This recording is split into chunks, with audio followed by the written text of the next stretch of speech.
विठूभाऊचं कार्याच्या बाबतीत आपण अमरावतीतले जवळपास सर्वच जण जाणतो आहे. माझा आणि विठूभाऊचा संबंध जवळपास 91च्या सुमारास मी मंत्रालयामध्ये ज्यावेळेस कर्मचारी म्हणून नोकरीवर असताना विधान परिषदेमध्ये विधानसभेचं कामकाज पाहत असताना सातत्याने येत होतं आणि ज्या दिवशीचं कामकाजाचं ऑर्डर ऑफ डे राहत होता त्या दिवशी विठूभाऊ कोणत्या विषयावर बोलणार आहे त्यावेळेस बरोबर हाऊसमध्ये जाऊन बसायचं आणि निरीक्षण करायचं. विठूभाऊचा लढा या 2-3 क्षेत्रापुरताच नाही आहे. विठूभाऊंचा लढा हा सर्वसामान्य जनतेच्या हिताचा होता, अनुशेषाचा होता, प्राध्यापकांचा, टीचरांचा होता, अमरावतीच्या विकासाचा होता, राज्याच्या विकासाचा होता. विठूभाऊंनी असा कोणताच विषय विधान परिषदेमध्ये हाताळला नाही असं नाही. विठूभाऊंचा एक आदरयुक्त दरारा जो विधान परिषदेमध्ये किंवा विधानसभा राहत होता तो नंतर कधीही होऊ शकला नाही. कोणतेही सभापती असू द्या, त्यावेळेस टिळक साहेब सभापती होते, फर्नांडिस साहेब नंतरच्या काळात सभापती होते, एवढे कठोर सभापती होते, परंतु विठूभाऊ उभे राहिल्यानंतर विठूभाऊला बस म्हणायची कोणाची हिंमत राहत नाही. आणि विठूभाऊ यावेळेस बोलत होते ते पूर्ण नियम कायदा जे काही जी आर असतील तो हातात घेऊन बोलत नसल्यामुळं कोणीही त्यांना थांबवत नव्हते. अनुशेषाच्या संदर्भातला एक वेळचा जवळपास मला असं वाटतं 99 ते 2004च्या सुमारासला एक विषय 371चा राज्यपालांच्या अधिकाराच्या संदर्भात फार जवळपास 3-4 तास चर्चा चालली आणि त्यावेळेस त्या चर्चेच्या वेळेस विलासराव देशमुख मुख्यमंत्री होते आणि बऱ्याच वेळेस चर्चा चालली परंतु यातून मार्ग निघत नव्हता.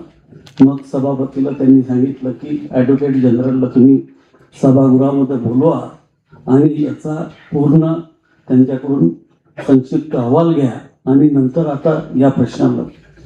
दुसऱ्या दिवशी ॲडव्होकेट जनरलला बोलावलं आणि त्याच्यावर ॲडव्होकेट जनरलनी भाऊ जे म्हणत होते त्या भाऊंचं म्हणणं कसं बरोबर आहे आणि ते अधिकार कसे आता राज्य शासनाला राहिले नाही आहे, ते अधिकार पूर्ण राज्यपालांचे आहे आणि समान वाटप जे राज्यपाल ठरवून देतील त्याच्याप्रमाणेच निधीचं वाटप झालं पाहिजे या निश्चयात आलं आणि त्याच्यानंतर खऱ्या अर्थानं आपल्याला कुठे थोडासा पैसा आपल्या विदर्भाला अनुशेषाचा भेटणं चालू झालं. त्यावेळच्या काळामध्ये अजूनही मला आठवते गडकरी साहेब होते त्यावेळेस, सुनीलभाऊ देशमुख होते, 2004ला होते, 99ला होते, 2004लाही होते, परंतु त्यांची मांडणी आणि त्यांच्यासोबत विरोधी पक्षाचे जे गडकरी साहेब असतील किंवा अजून विरोधी पक्षाचे सर्व लोक होते ते सातत्यानं त्यांना सपोर्ट करत होते कारण की प्रश्न बॅकलॉगचा होता आणि त्या बॅकलॉगवर सातत्यानं त्यांच्यासोबत सर्वजण उभं राहत होते. त्यानंतर आपण जर आता अनुशेषाच्या संदर्भात बोललेच, परंतु अमरावती विद्यापीठ असू द्या, अमरावतीचं पाणी पुरवठ्याचा योजना असू द्या, अमरावतीचा IRDP हे आपले 2 ब्रिज आहेत, पंजाबराव देशमुख चौकातला ब्रिज असू द्या, तो पुढचा ब्रिज असू द्या, IRDPची जी एक योजना पूर्ण राज्यात आली होती ती सातत्यानं विधान परिषदेमध्ये मांडून विठूभाऊंनी ती मंजूर करून घेतली. त्याचंच ते आज फलित आहे. अकोली रस्ता घ्या, आपल्या वलगावरून येताना बायपास जो आहे त्या अकोली रस्त्याचा प्रश्न विठूभाऊंनी कमीत कमी 10 ते 15 वर्ष कंटिन्युअस लावून धरला. त्याच्यानंतर खऱ्या अर्थानं अकोली बायपासचं निर्मिती झाली. सर्व आपण केलं. प्राध्यापक टीचर्स यांचे तर प्रश्न 100% ते त्या पदवीधर मतदारसंघातून निवडून येत असल्यामुळे ते त्यांचा हक्क समजत होते किंवा त्याच्यावर त्यांना ते माझा काम आहे म्हणून ते करतच होते.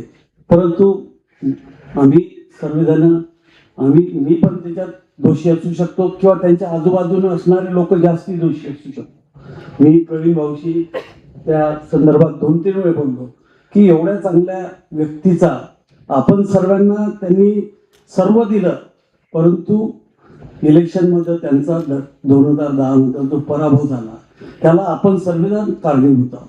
आणि त्याच्यानंतर त्यांची मानसिकता ही होती की आपण सर्व एवढं केल्यानंतर त्यांना इथं पराभवाला जावं लागलं. त्याच्यात आपण कुठं चुकलो होता, आपली जबाबदारी नव्हती का? आपण आज जे समोर समोर करतो ते लोक त्याला सगळ्यात जास्ती जबाबदार आहे. त्यांनी त्यावेळेस का केलं नाही? पुरके साहेब तुम्ही बोलले तोच विषय मी बोलतो, कारण की ती एक खंत आपल्या अमरावतीकरांच्या मनात नेहमी असली पाहिजे की बीटी भाऊला आपण लोक निवडून आणू शकलो नाही. आपण निवडून आणण्याचा प्रश्न होता, त्यांचं सर्व देण होती, परंतु तरीही ते होऊ शकलं नाही. ही एक आपली खंत आहे. आणि या संदर्भात पुन्हा नोटाचे अध्यक्ष आपण या दोन संस्थेच्या वतीनं म्हणता, आम्ही सर्व अमरावतीकरांच्या वतीनं असं, कारण की ते अमरावतीचे सर्व समाजाचे होते, त्यात तुमच्या दोन संघटनेचेच नव्हते. मग त्याच्यात तुमची विजोगता होती, त्याच्यात ITI निर्देशक संघटना होती, त्याच्यानंतर तुमची विदर्भ माध्यमिक संघ, हे तर त्यांचे घरातले लोक होते सर्व. त्या सर्व लोकांची खंत मी बोलून दाखवते तुमच्याजवळ की तुम्ही आज त्या लोकांनाही विश्वासात घ्यायला पाहिजे होतं. ते लोक माझ्याजवळ येऊन बोलले की आम्ही रात्रंदिवस भाऊ सोबत होतो, परंतु या सर्व नियोजनामध्ये त्यांना कुठंच तुम्ही घेतलं नाही. माझं तुम्हाला विनंती आहे की आता तरी या पुढच्या काळामध्ये तुमची नोटा संघटना असो, आम्ही तुमच्या सोबत आहे, आम्ही ओपन यांना आहात. कारण की ही संघटना ही बीटी भाऊनं फॉर्म केली, बीटी भाऊनं त्याच्यासाठी त्यांचा 30 वर्षाचा 40-50 वर्षाचा संघर्ष केला, त्याला कुठेही गालबोट नाही लागलं पाहिजे अशी आमची इच्छा आहे. आपण या सर्व अमरावतीकरांच्या वतीनं त्यांना श्रद्धांजली वाहू एवढं बोलतो आणि माझे 2 शब्द संपवतो. धन्यवाद.